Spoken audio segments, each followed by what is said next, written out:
Probably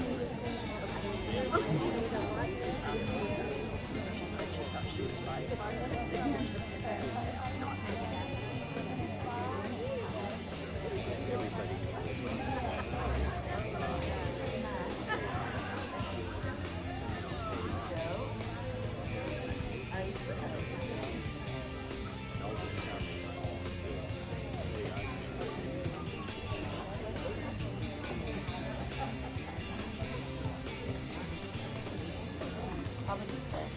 Pick those little things up that look like wings.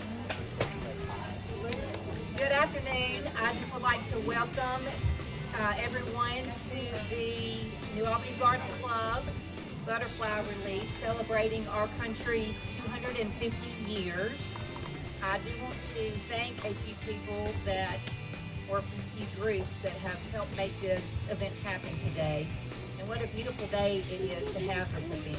We couldn't have asked for a better day. I do want to thank the New Albany Garden Club members for sponsoring the event, along with the Union County Heritage Museum and the William Faulkner Literary Garden Committee team. And also each one of you here that have decided to join us on this beautiful day and participate in this butterfly release. I'm going to hand it over to Ms. Shara Owen. I'll let her get things going. Ma'am. All right, we're going to do, hey. I made it in my notes. How about that? Here.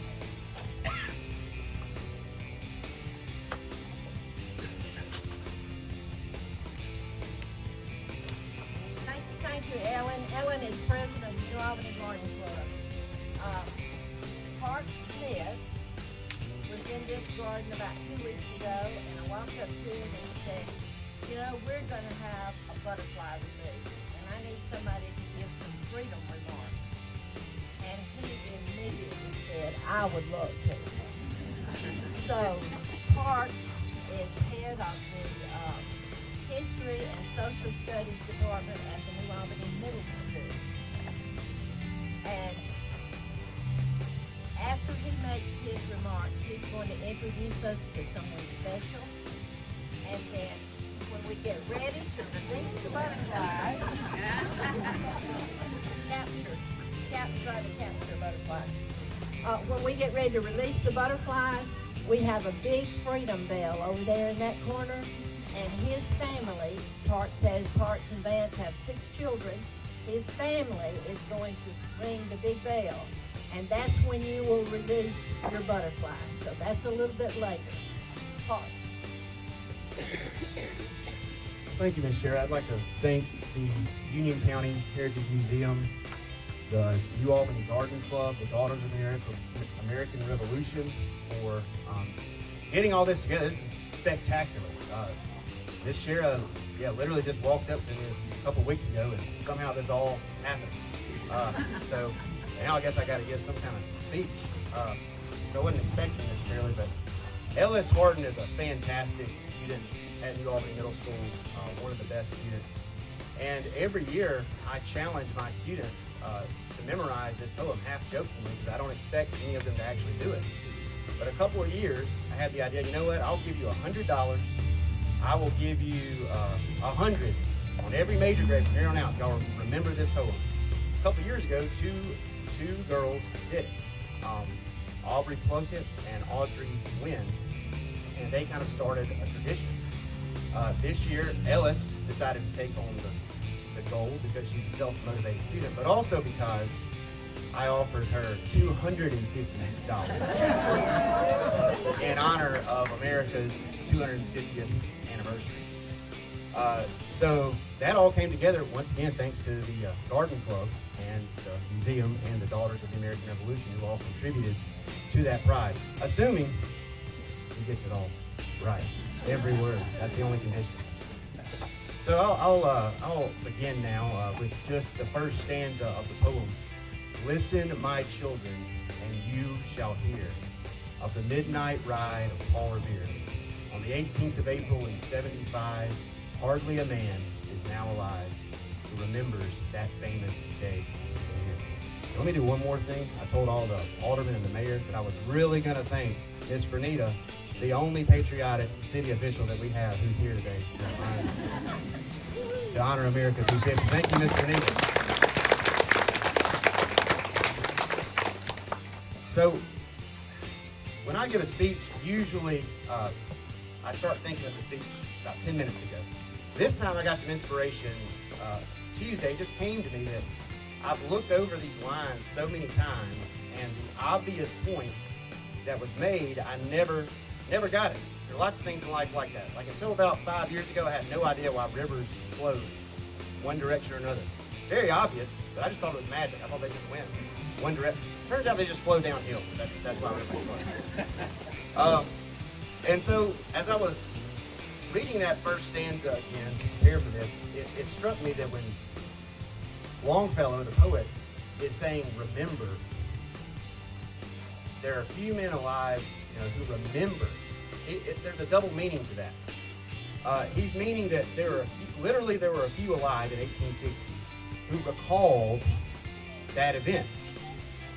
But what he really means, because he intended this poem to be read in perpetuity, what he really means is we all need to remember. And remembering is an active thing, okay? Like in the book of Exodus, the Passover. It was a remembrance. So even to this day, when Jewish people celebrate the Passover, it is a remembrance, an active participation in ceremony, ritual, and tradition. Of course, that continues in the New Covenant. Okay, the New Covenant is the Passover. It is Easter, by the way, that's an English word. Easter is the Passover for Christians. And by remembering the Lord's Passion through the Last Supper, we participate through ceremony, ritual, and tradition in the Lord's death and resurrection. So memory is a participation. Now, to make this as quick as I can, but in my teachings, I teach a lot of different things. I started reading about Confucius, Chinese philosopher, and he really did a great job organizing the society without, the revelation of the Gospels. And he basically said society centers around relationships. Relationships that start at home, parent to child, and end up finally in ruler to subject. So if you can get the parent-child relationship right, you can get the sibling relationship right. You can get that right, you can get the friends relationship right. You can get that right, you can get the marriage relationship right. You can get that right, you can get society organized. And he thought that the way that you did that, one of the ways you did that is through ritual, ceremony, participation. He called that lead. And he thought that if you did the right ritual, ceremony, participation, it would cultivate the inner goodness called Ren. So, in America, sometimes I feel like we've forgotten that. But I do notice that when we do a ceremony, when I've seen one done right, the students at the schools stop in their tracks. Our ROTC program does a flag folding ceremony, and they do it exactly right, with precision. They describe the symbolism to perfection in a way that really gives honor to our country and to our flag. So Confucius would have called that piety. Piety means giving the right respect or reverence to that which is owed. So in America, we need more of that. I was just listening on something on YouTube. There was an Eastern Orthodox priest. He said when he was young and he was zealous, all he thought about when he was younger were the sins of America. And there are sins for America, just like your parents were sinners. Just like we're all sinners, and America does have sins. But he said he traveled some. He went to places like Pakistan, the poorer parts of India.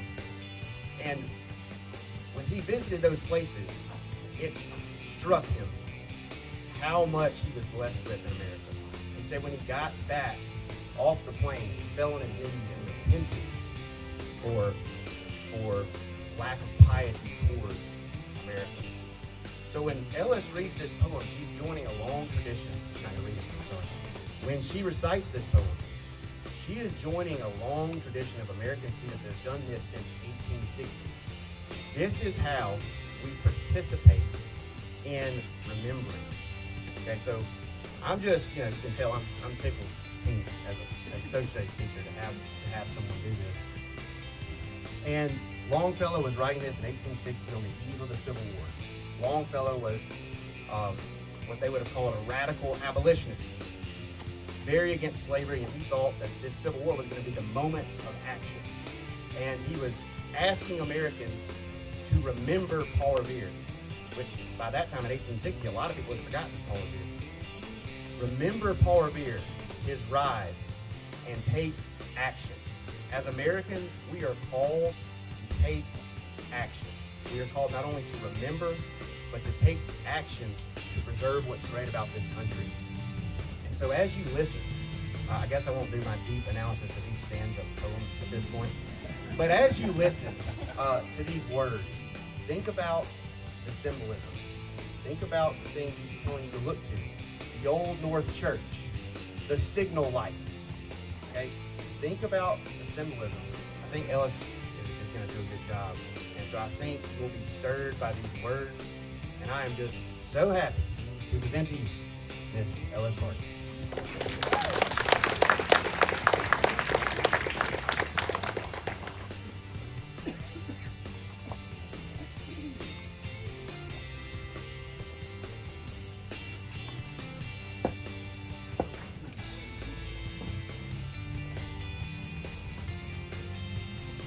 I'm going to move this out of the way so it doesn't hit Ellis Hardy. Try to hold it.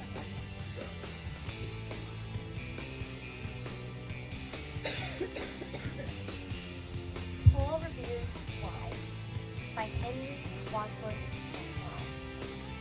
Listen, my children, and you shall hear of the midnight ride of Paul Revere on the 18th of April, 1875. Hardly a man is now alive who remembers that famous day and year. He said to his friend, if the British march by land or by sea from the town tonight, and the lantern walk in the belfry of the North Church Highway, one is by land and two is by sea, and I on the opposite shore will be, ready to ride and spread the alarm through every Middlesex village and farm, for the country folk to up and on. Then he said good night, and with bucket board silently rode to the tall future. Just as the moon rose over the bay, or swinging wide at her moorings low, the Somerset, British man of war, a phantom ship, with each mast and spar across the moon like a crystal, and a huge black hulk that was magnified by his own reflection in the tide. Then he said, good night, and with bucket board silently rode to Charlton Shore. Meanwhile, his friend, through Allegan Street, wanders and watches with eager ears, till in the silence around him appears the muster of men at the barrack door, the sound of arms, the tramp of feet, the measured tread of the grenadiers, marching down to their boats on the shore. Then he climbs the tower of the church, up the wooden stairs, with a stealthy tread, to the belfry chamber overhead, and startled the pigeons from their perch on the sombre rafters, which round him made masses and moving shapes and shades, by the trembling ladder, steep and tall, to the highest window of the wall, where he paused to listen and look down for a moment on the roofs of the town, and the moonlight glowing over all. Beneath in the churchyard lay the dead, in their night encampment on the hill, wrapped in silence so deep and still that he could hear, like a sentinel's tread, the watchful light wind as it went, creeping along from tent to tent, and seeming to whisper, all is well. A moment only to feel the spell of the place and the hour and the secret dread of the lonely belfry and the dead. For suddenly, all his thoughts are bent on the shadowy something, far away, where the river winds beneath the bay. A line of black that bends and floats on the rising tide, like a bridge of boats.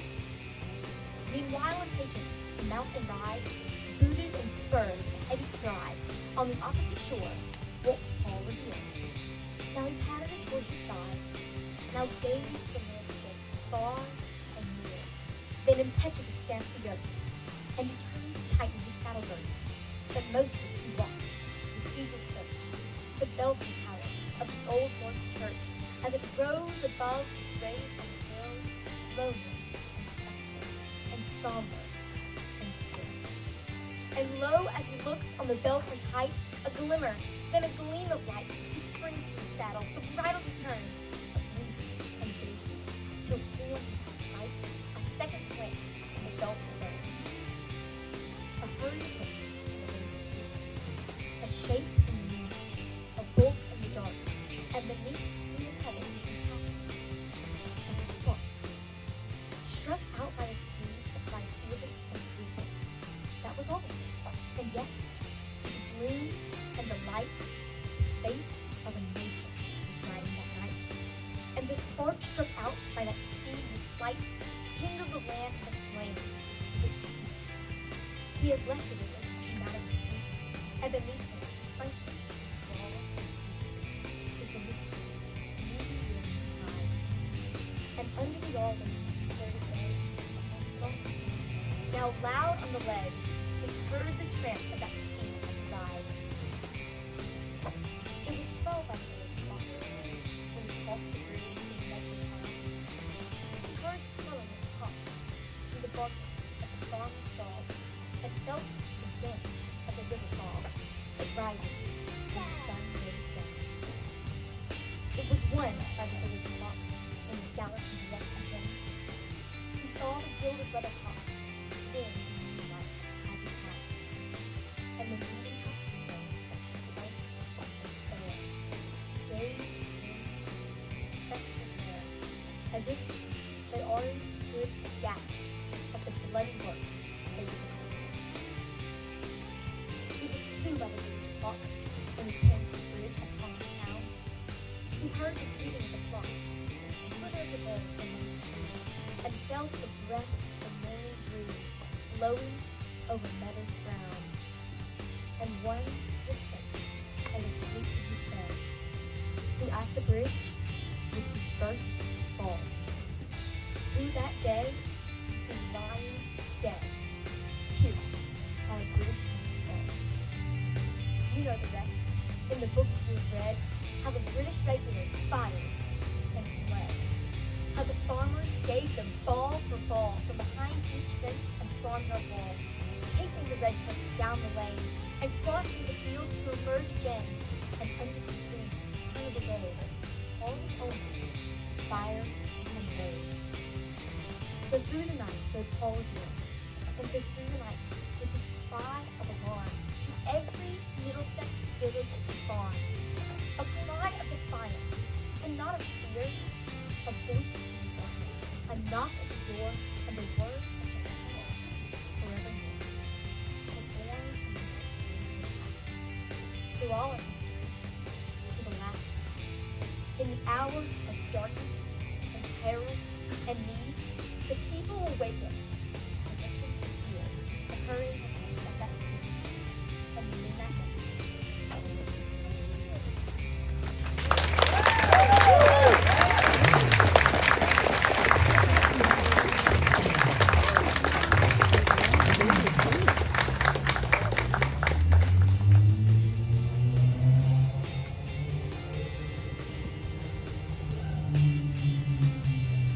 Let's give one more round of applause for Ellis.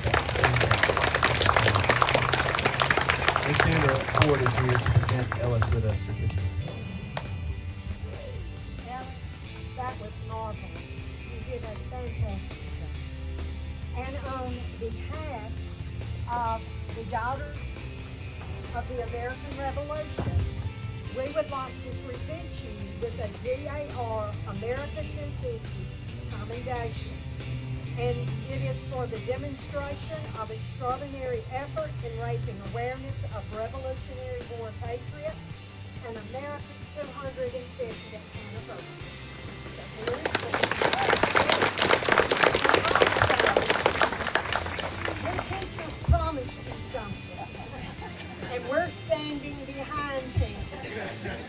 But thanks to the New Albany Garden Club, the museum, and the Daughters of the American Revolution. Here is $250.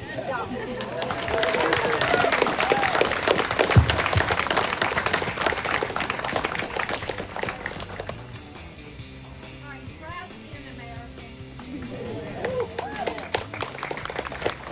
Okay, something has happened impromptu.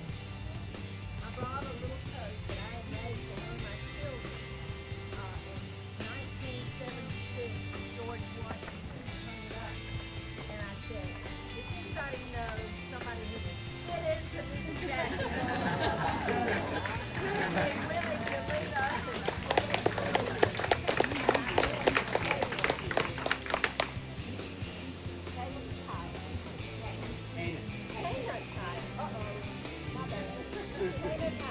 all right, would you stand for the pledge of allegiance to the flag?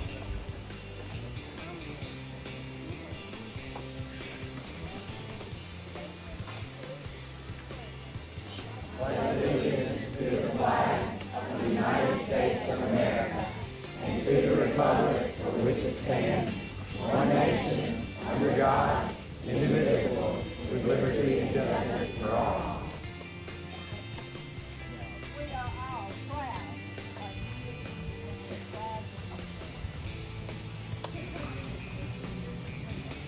All right, ready to give freedom to 200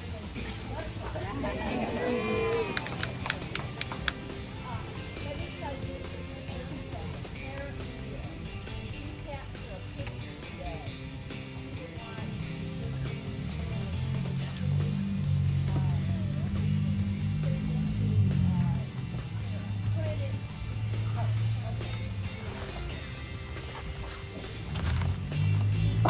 Used to being a teacher. If you happen to capture a photo today that you would like to be in the museum or ever in a book, besides the name that has been signed, bring us that picture and we'll put it to the museum and we'll put it in there so that 150 more years from now, one of your ancestors will see that you were here on this day. Okay. The butterfly that you will be releasing is the Painted Lady. And there are 5 ladies. If you right there would let the ladies stand with their baskets, so that you can see, y'all just kind of come out front with your baskets. In fact, up here will be, yeah, that's fine. That's good. Okay, I'm going to give you some instructions, and there are going to be 2 ladies, which Lynn and JoLynn. Raise your hands, Lynn and JoLynn. All right, these girls are going to do exactly what I say, and then you are going to follow suit.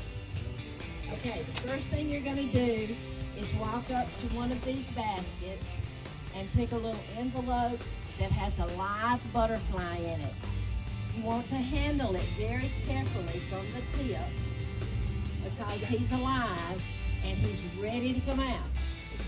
And protect him until time for him to fly. All right, once you get your butterfly, make your way to the Faulkner Garden, and these girls are each going to go into one of the entrances. There are 2 entrances you can go into the garden.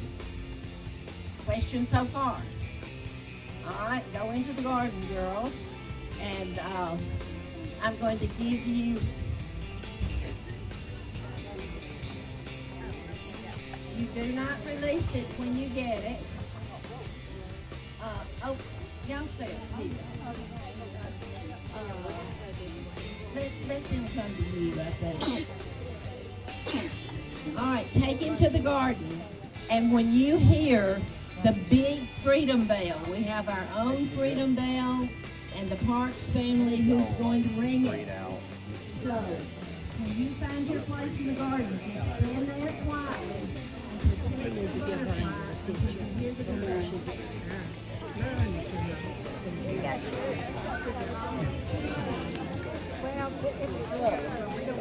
just gotta hold it by the corner, okay? Inside of here, yes.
you want me to tell you just about the event? Sorry.